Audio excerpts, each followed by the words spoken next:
Good coffee, huh? Yeah, it's very good. Hi everyone, it's Andy Very, from Snow Camp. very good instant coffee. No, it's good. It's good coffee. Yeah, it's all right.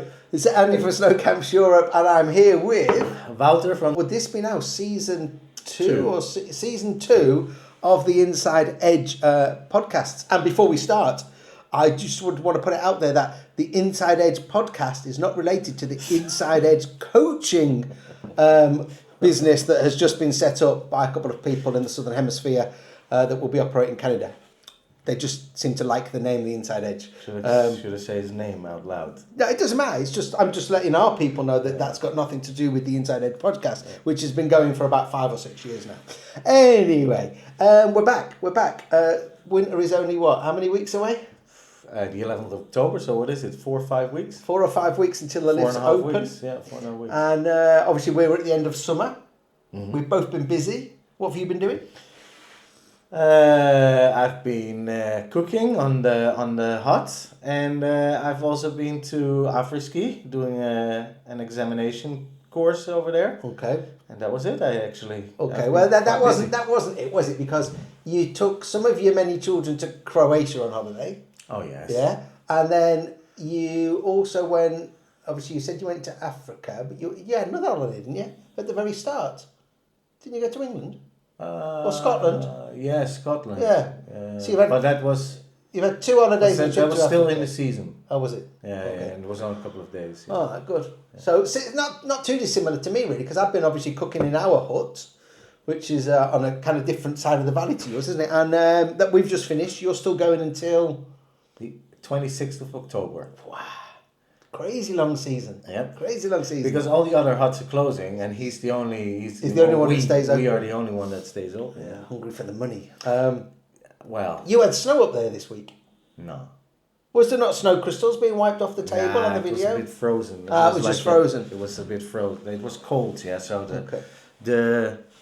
the how you call it? The dew was frozen, yeah. Right, okay. There was a little bit of snow up on the Kitsanon Glacier, a little dusting, so it looks nice and white over the actual glacier ice. But let's talk about this African trip then.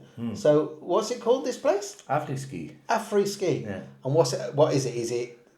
Is it a mountain? What is it? So apparently an Austrian guy, it's in Lesotho. So it's it's the Kingdom Lesotho. Okay. So you've got South Africa. Yeah. And within South Africa, about 4 hours away from Johannesburg, there's Lesotho. And in Lesotho, in 2000, this Austrian guy built a T-bar there. Okay. And they had another ski resort there, but it's closed down because it didn't have enough money. Okay. And this is the other one, and there's a T-bar, there's a couple of rope lifts, and he just it's on this path, so it's about 3,000 meter altitude. Okay. And at the top of this path is there's in the middle of nowhere there's a T-bar, and because it's the Southern Hemisphere, so it's winter and summer reverse. Yeah.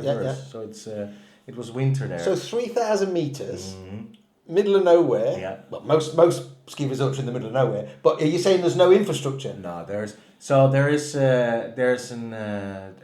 a mine 10 kilometers down the road. Okay. So if they have like a casualty, so there's a medical facility there at the mine. Yeah. Okay. They have also a medical facility in resort. But if it's a little bit more severe. So when you say in resort, is in resort at the bottom of this T-bar? So at the bottom of the T-bar. So there's like they've got chalets. They've got about 50, 60 chalets, when people come there. It's a little bit, most people come there for a couple of days or a weekend. You can do a package. You can just do a bit of, take lessons. The food is good up there in the restaurant. You can just, being entertained. There's accommodation. There's accommodation. Nice accommodation. It's really nice accommodation. Restaurant, ski school. Ski equipment. There's good après-ski. There's good après-ski. Yeah, it's good. And it's good. It's really good. It's fascinating how this all started. Like it is in the middle of nowhere to come back in the middle of. So there's a mine, and then if you go to the border, from the resort to the border, it's about an hour, drive. And is that And like there, at the border, there is a village in Lesotho, but really the biggest town is called Bethlehem, and that's about 2.5 hours away. So if there, that is really the first really, where there's a bit of a concentration? town Right? Yeah. Okay. something going on. So were you there like beginning season, end season, mid season? Beginning season. Beginning of the season. So was it natural snow or man-made snow? So there was natural snow, but of course they need to man-made it. So they have snow cannons. They've got the whole facility. They've got everything. So they've got the water reservoir, and they have the snow cannons. So they were in the middle of. So when I came, the main slope, it's the main slope. It was open till about halfway, and they were in the middle of making it. So when I left, it was open all the way. Okay, and how many runs are there off this? So there's T-bar? there's one run One on run. the T-bar. They've got a little park, and they've got some rope lifts. So they've got beginner area. So they have basically a beginner area, like the real beginners, then a little intermediate area, also with rope lifts, and then they have the expert area where there is a T-bar. They used to have another rope lift, but they got rid of it, or a longer one.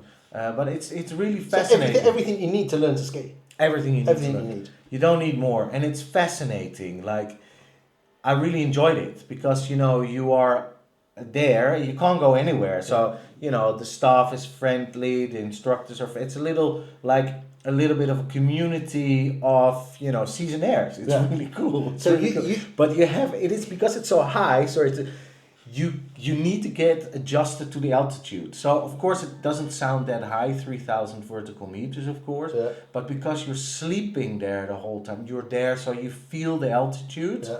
And you feel the lack of oxygen. Nothing grows there. People shouldn't. But besides that, it's fantastic. It's so Sounds fascinating. good. Sounds good. I really enjoyed So it. you It were was there. So good. You were there So good. with Snow Sports Academy, Yeah. the Wiener Skilehrer Band, conducting an Anwärter. Yeah, level 1. Yeah. So we conducted a level 1. And that was with people to work at that resort, or people who'd come in to do the exam? It was for the staff, for some of the staff in the resort, Okay. for the ski instructors, and some did a level 2 as well. So it was just to to get And are then people, the people are they qualified. African? Are they English? Are they from all over the place? So there was a Dutch guy. Okay. Then there was Egg. She didn't do. She already did. So she's English, and the rest was South African. Yeah. Okay, cool. So there was one Dutch, one English, and the rest was. And do they then work in the Northern Hemisphere in the winter? So because some of them wanted to do work in the Northern Hemisphere in the winter. Yeah. Cool. One is working close by in the not as an instructor, and but he was also not doing a course. He's in the peace patrol. Okay. But it was fascinating. It was definitely, if you're in South Africa in the winter and you're close by, definitely worth your while. It's really cool. I reposted one of your videos. It was kind of like people have asked where Wouter's been. Here he is living up in Africa, and somebody actually said, "Is that AfriSki?" They knew it from. Cause I think I messaged you and then said, "What's it called?" To confirm that this lady has got it right. Yeah. Yeah, and I think they should. The thing is, they had a change of owners, and I don't know enough about it, of course, of the business, construction of the business, but But it's a shame because if they have a little bit more money available, they would probably have much more. They'll probably get much more business in it because people just don't know. They just need a little bit more marketing, and it's the only ski resort really in the whole of in Africa. You've got Morocco, you've got some little ski resorts, but if you really look at it, it's really like one of the few resorts in Africa, and people are really like. They like it, And if they had more money, could they?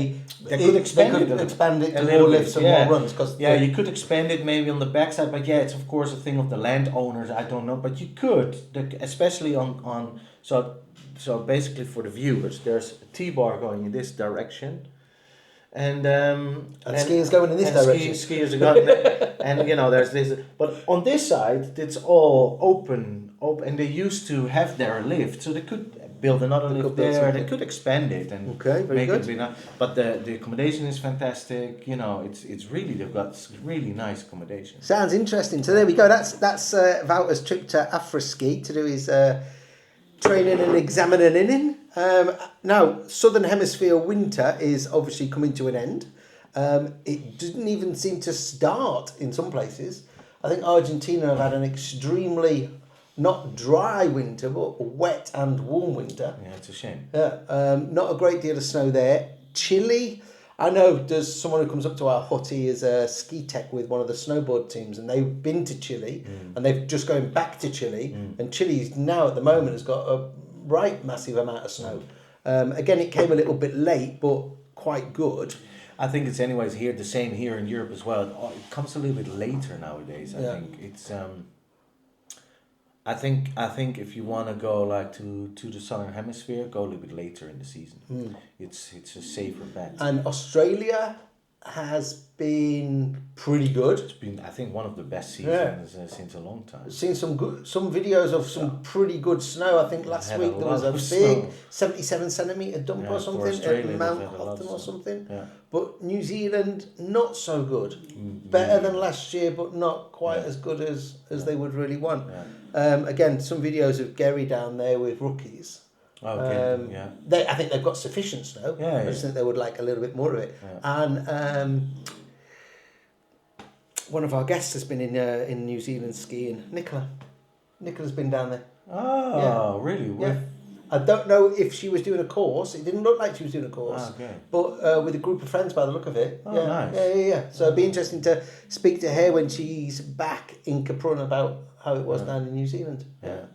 Yeah, I think for some countries been good, some countries, in the Southern Hemisphere. It's a shame for, whatever. Yeah. So, thinking about, what did we just say, 5 weeks' time we opened, did we say? What are your thoughts? Because, obviously, the weather here in the summer, June was extremely hot. July was very, very wet. We had quite a bit of snow fall on the glacier in July, which is now pretty much all melted. As we said, it snowed a couple of nights ago. As we've said on different posts and things, they've got a phenomenal amount of snow stored. So we should be open on the 11th, as they've said. Yeah, I spoke to the Kietsteinhorn multiple and what happened like 2 years ago? 2 years ago, 2 years ago, they already said that will never ever happen again. So they've got enough snow and it's been cold enough. It's coming. It's not going to be that great. I thought like, it's going to be a golden autumn because July was so bad. Like phenomenal weather, warm over the autumn, but next week it's coming. It's not looking that great. It's not being too warm. I think they should be fine to open on the 11th. I'm pretty sure. My thought at the moment is, unless we suddenly see a load of natural snow, is they'll open the top. Yeah. So Magnet Cop will open first for the first weekend or week or two, T-bars. and then they'll get Kits and K's opened, and then we'll see the road down to the Alpen Centre open, and then we'll wait for more natural snow for the Langeveld, and hopefully that could be open in November.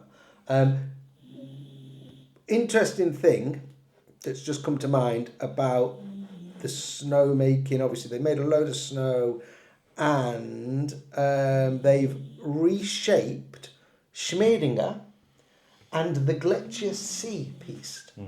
So I know where Schmedinger is, and Schmedinger used to be fantastic. It was wide, it was steep. And then everything moved and it got this camber and it became very narrow. Yeah. So they've said that they've re-engineered that now. So I'm guessing they've made it flat and wide again, right? Where's the Gletscher See Piste? The Gletscher See Piste. Yeah. That's the one that's going, where the little lake is, where the 2 and the 6 man chair live. 2-man chair. The park lift. Yeah. Yeah. And the 6 man. So it's the one that comes around. Yeah. Right. Okay. So you've got to ski across the off-piste of Schmedinger. That. So again, I'm guessing they've made that wider. Then. Yeah, and I think also the one down to the 2 and the 6 man. Right. Yeah. If you're coming around that way. Right, okay, because I wasn't sure what that's what it was called. If you come from the what's it called? The kids in the case, you know, down, and you go to the opposite, but you go to the right. So there's the Alpine Center down, and then you can just go to the right. Oh, before ice camp.